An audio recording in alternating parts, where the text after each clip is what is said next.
Greetings everyone, my name is Dominic and today you're tuning in to the Comic Book Report, where we review comic books and graphic novels so you can get an idea of what to read. And today I've prepared a quick list video for all of you that I'm calling 5 amazing self-contained DC Omnibus editions.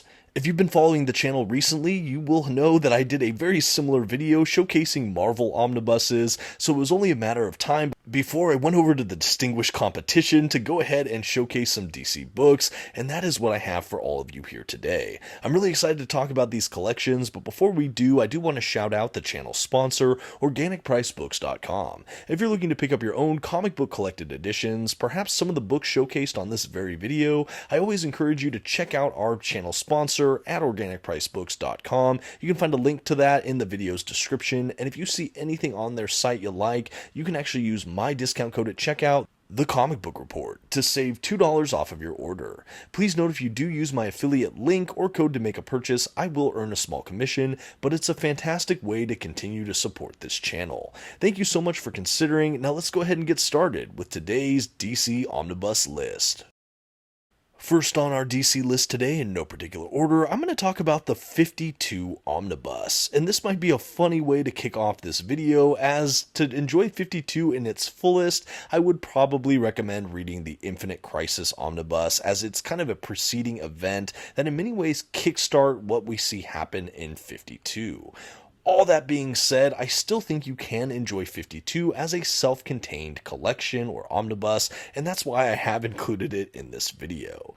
For those that don't know anything about 52, it does take place in real time. What do I mean by that? I mean that this takes place in a fixed year within the DC Universe continuity, and within that year we have 52 weeks, of course, and this comic was released weekly for a full year. So week 1 of the release was week 1 within this comic book series and week 1 within that DC universe at the time, and we go for a full calendar year, 52 issues, and they are all collected in this one massive book.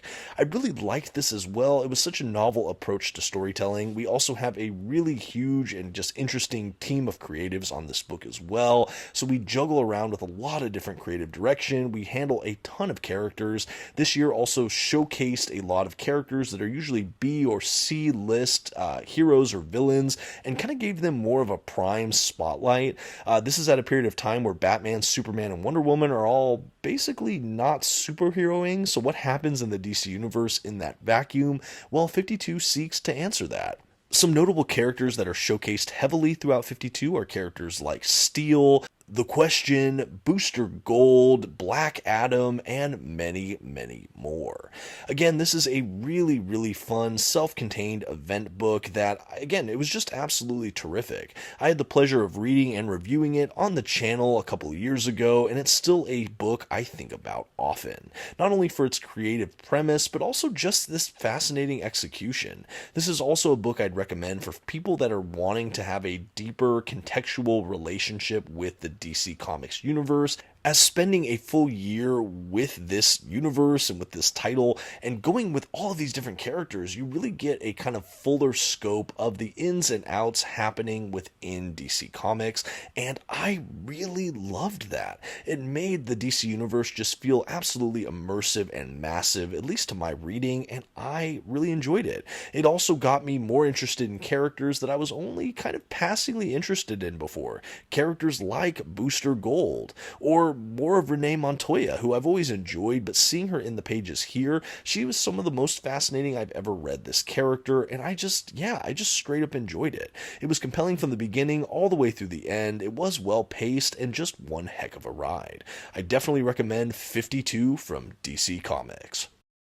Next on our list today, we have Batman Black and White Omnibus from DC Comics. Now, this is a very, very fascinating and, in my opinion, unique book within the DC library, as essentially it collects the majority of this huge anthology series, the titular Batman Black and White. For those that maybe have no idea what I'm talking about right now, Batman Black and White was a ongoing anthology series that is predominantly done in black and white, although we have a story or two that have splashes of red in this collection, but for the most part it is a black and white collection, and it basically just aggregates some of the industry's top talent, both writers and illustrators, pencilers, all of the above, in-house here for Batman Black and White. Because of that, we basically have a gigantic roster of creators attached to this book. Each of the stories in this omnibus as well are anywhere between like 2 or 3 pages up to maybe 7 or 8 pages, but really no stories exceeding that. What happens with that is we have just a really fantastic section of vignettes or short stories, and that's really what this feels like. You have a lot of great standalone and quick Batman stories all collected in this one massive book. Why I think this is a great standalone read is because it has such a low barrier to entry. You really don't need to know much at all about Batman or his supporting cast of characters to enjoy this. In many ways, this is not a book in continuity. Perhaps some of the stories, but certainly not all. Some of them play really fast and loose with the characters and the mythos of these characters, but it's just all really, really engaging. I don't know how else to sell that. I will say this is not the easiest book to try to binge read cover to cover, at least in my experience, but it is a wonderful book to take off the shelf and maybe read a story or two or a handful, put back on the shelf to revisit at a later date. Like I said, the collection stands alone, and the fact that it boasts so many incredible creators, you might be reading a story that the writing or art doesn't really click with you, but after a couple short pages, you might find some of your favorite stuff, and you bounce around from story to story, and all of them feel just so strikingly unique.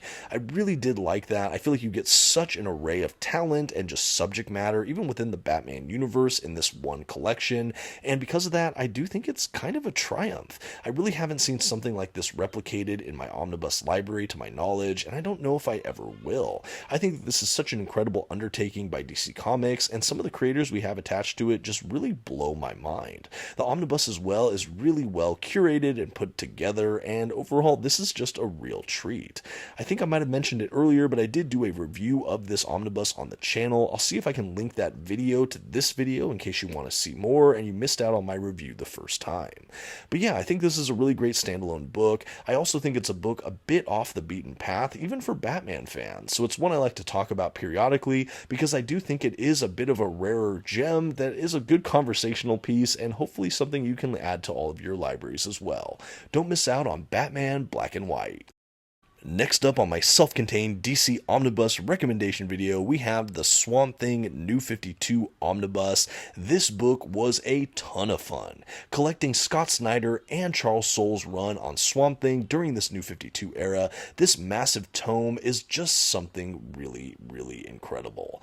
We have a really interesting kind of divergence in this run though, because the first half or maybe third of the book follows Scott Snyder's tenure on the book, and then we switch over to Charles Soule's run for the rest of it, and this is a really, really different kind of experience. The fact that we have both of it in one book and you really don't need to know much about this character to jump right in, I just think it is a really great read. I'm a huge fan of Swamp Thing. I've enjoyed runs by Alan Moore and beyond. But what this offers is the starting point of the New 52 universe. That is a period of DC Comics where they basically soft rebooted all of their titles after the events of Flashpoint. Why I bring that up is because this is a perfect on-ramp for new readers. They are designed to really not need to know anything about a character before just picking up the first issue of the run, and you're off to the races. We start with Scott Snyder's time on the book, and this part really feels like a blockbuster psychological body horror thriller, if I can say that. It also has some really fun crossover with the Animal Man book that was running concurrently, written by Jeff Lemire. But after that, we basically jump over into Charles Soule, and at that point, the run feels like it has a much more dark fantasy fiction kind of feel. I think personally, the Soule run was more akin to the tone and general feel of Swamp Thing that I enjoy a bit more personally, but I think both were just so fun in their own right. The fact that you have both of those New 52 runs in this one single hardcover, it just adds to the completion of the reading experience, and it's one of the reasons I recommend this as a great self-contained book. By the time you finish the pages of this entire omnibus, you feel like you have a really decisive beginning, middle, and end, and it just has a kind of satisfactory feel. Again, because it takes place during the New 52, I don't really think you need to know much about this character at all to really just feel like you have everything you need to enjoy a good ride. I should say it does have elements of horror and dark fantasy, so mature reader advised, or at least maybe teen advisory, I would say. It's not overly explicit, at least in my mind, but just something I'd be aware of for younger prospective readers out there. The art in this omnibus is also absolutely worth mentioning, as it is also truly dynamic. We have an array of artists here, and I think while stylistically they are very different, the art really serves the vision of the storytelling at just about every juncture within this omnibus, at least in my mind. I like to see that array of artists showcased throughout this massive book and massive run, or sequence of runs here, and overall, again, just a really fun collection, especially if you like your superhero kind of comics with a little bit of a darker fantasy edge. Definitely recommend Swamp Thing, the New 52 Omnibus. Moving right along on the next amazing self-contained DC Omnibus we're going to be talking about today, the Infinite Crisis Omnibus.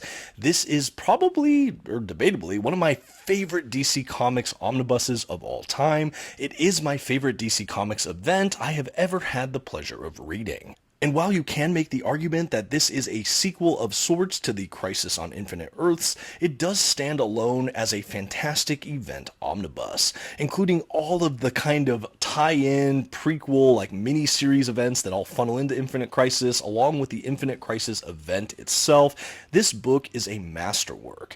I feel like I will be speaking a little bit similar about this as I just did for the 52 Omnibus, as I feel kind of similar. This is an event that really just broadens the scope of what the DC universe at large has to offer. It really propels the overall narrative of the DC forward in a lot of just appreciable ways, I feel like. It also just shows us a lot of different factions or subsets within the DC universe, which I appreciated. We have kind of the A-team roster of heroes like Batman, Superman, Wonder Woman. We have a lot of the kind of secondary teams like Justice League International kinds of characters. But then we also have, like, the scientific based kind of far-reaching interstellar kind of DC characters. We have kind of the dark magic user kind of little pocket of the DC universe. We have like a villains team that shows up, the Secret Six, who I have come to really like.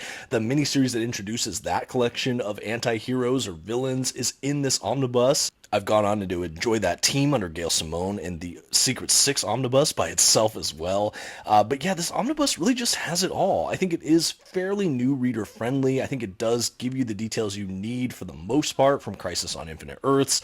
But yeah, it just really reads great as a standalone event book. And perhaps I would argue that this is the best event omnibus of all time. A self-contained DC gem, highly recommend the Infinite Crisis Omnibus. And last but certainly not least, we have the Planetary Omnibus by Warren Ellis and John Cassaday. So this is a DC omnibus, but technically these comics were first released under the Wildstorm Comics kind of publisher. I know that was absorbed or bought by DC. I'm going to still count this as a DC omnibus. You can see the DC logo, and that is good enough for me. But this is a totally standalone omnibus here, and I adored this series. In fact, one of the earliest review videos on this very channel was a review of this omnibus. What this really is about is it's kind of a love letter to all genres of fiction, I would say, especially kind of the sub-genres of fiction. We have it kind of paying homage to all these classic fiction tropes like high adventure, lost world narratives, kaiju monster kind of narratives, deep science fiction, horror stories, superhero narratives, and so on and so on. I think that this is just such an incredible book. We have the art from the late great John Cassaday throughout the entire run. I just think it's a real treat. The pacing is also really great. A lot of the issues read very episodic, but there is kind of overarching narratives, and you do feel like the whole series does funnel into some central vision. The main conceit of this is that there's an agency known as Planetary that has a roster of people that basically try to keep existence or reality in order. They battle a lot of kind of universal existential threats, and that's really the scope of what I could probably say at this juncture. There's a lot of great twists and turns here, a lot of incredible character work. Like I said earlier, the Cassaday artwork alone is worth the cost of admission, but I think that the work from Ellis here is some of my favorite I have ever had the pleasure of reading. Certainly this does reward fans of all genres of fiction, but I think that if you have kind of a good, just basic education on a lot of just common fiction tropes, this book will really pay off the most for you. There are some really clear, direct allusion or homage at different points in this book, but again, I do think it reads well as a standalone. You don't need to know any of that for it to function extraordinarily well, but the more you know of a lot of great classical work of these different brands of fiction, the more you can see how lovingly this just tries to be inspired by it and motivated by it, and again, just kind of is a cool pastiche of all of these wonderful things. The central characters as well are all very layered and nuanced. I think they're so engaging. I really don't want to spoil much about them, but if you like a fun, entertaining, blockbuster, character-driven story, I think Planetary has it in spades. The fact that you can read the entire series in one omnibus with a couple extras is a real triumph from DC. I do think they released an absolute or two for Planetary too, if I'm not mistaken, but for me, omnibus is the definitive format, a really spectacular standalone book. And if you can believe it, that's actually going to bring us to the end of today's video, 5 amazing self-contained DC Omnibus. This was a really fun list to put together. Obviously, there are so many other fantastic examples in the DC Omnibus library, and hopefully that's where you come in. In the comments section, can you let me know what are some of your favorite standalone DC Omnibus collections? What are some of your favorites that you hope get a DC Omnibus release in the future that maybe has never seen that oversized hardcover format?